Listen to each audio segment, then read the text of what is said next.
people love the ritual of exercise, but like there are more people who don't. But Yeah.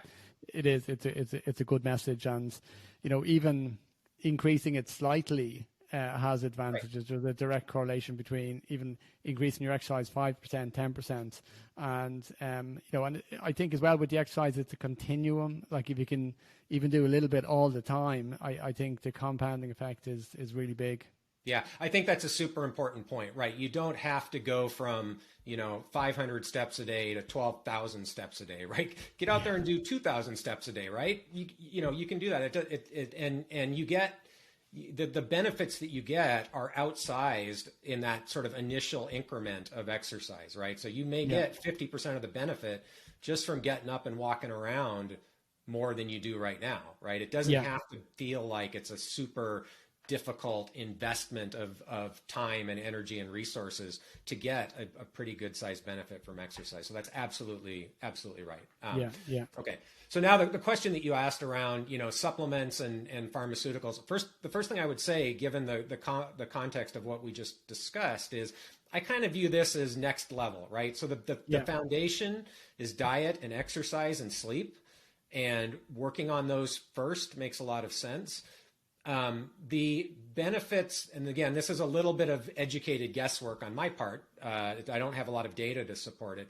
The benefits that you're going to get from supplements and maybe pharmaceuticals to target the biology of aging right now are probably going to be a lot smaller than the benefits that you can get if you can get your nutritional, exercise, and sleep and emotional well-being in order.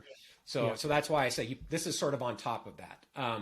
So I think it's important to be honest, and this is where, unfortunately, I think a lot of my colleagues fall a little bit short and say, we don't know about any supplements or any pharmaceuticals that are proven to positively modulate the biology of aging in humans, right?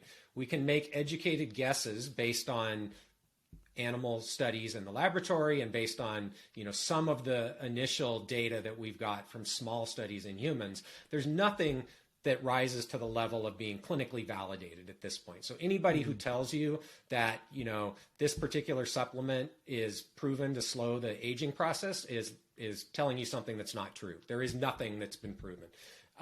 Having said that, I think, there are things that different people in the field have different levels of confidence about, that they have the potential to really have some positive benefits on the biological aging process in people.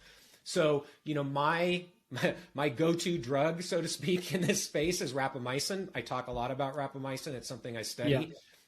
And there's a couple of reasons for that. One is that if you look at the animal studies, it's, I would say, the gold standard for, other than caloric restriction, for an intervention that clearly, robustly increases lifespan and health span in every animal where it's been studied.